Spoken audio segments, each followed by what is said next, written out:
I didn't want people to have this negative experience with moving, and I thought that there had to be a better way.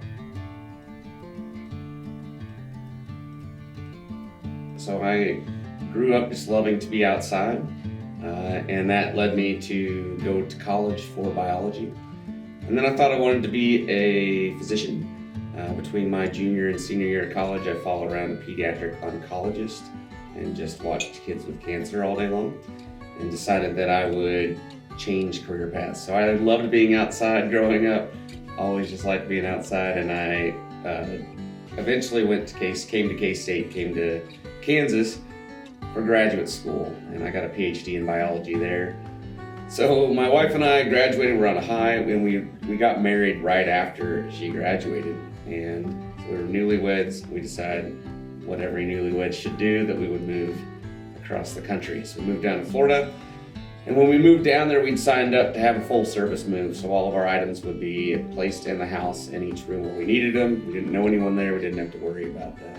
When we got to Gainesville, the moving company decided that they would put all of our stuff in the garage, which is a lot easier for movers to do, not quite what we had signed up for. So all of our items were placed in the garage, and we're already stressed out because we're moving across the country, and I have to figure out how to get all of our boxes, couches, everything into our house where we need it. So immediately right off the bat, very stressful situation. We lived in Florida for about 2 to 3 years, not quite 3 full years.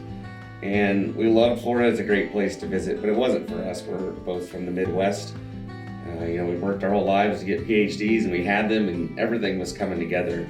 We were very happy professionally, but personally there was something missing. We decided we missed Manhattan, so we quit our jobs and moved back to Manhattan. When you sign up for most national long-distance moving companies, some of the bigger chains, they piece together moves, and so your stuff is often combined with other people's moves. So they give you kind of a window. You know that your stuff will arrive in a 3 to 4 day window. Well, that 3 to 4 day window came and passed, and they told us another window and another window. And it took 6 weeks of us living in a house with no furniture, none of our possessions, so simple things like a fork or a spoon we didn't have. It's really sad. It's scary. It's very lonely. To live in a big house without anything is a very scary and lonely thing to happen. I didn't want people to have this negative experience with moving, and I thought that there had to be a better way. And so focus on the customer service side of things first. A lot of people can carry a couch. Not everyone can make that a stress-free, worry-free, and enjoyable experience. And I thought that I could.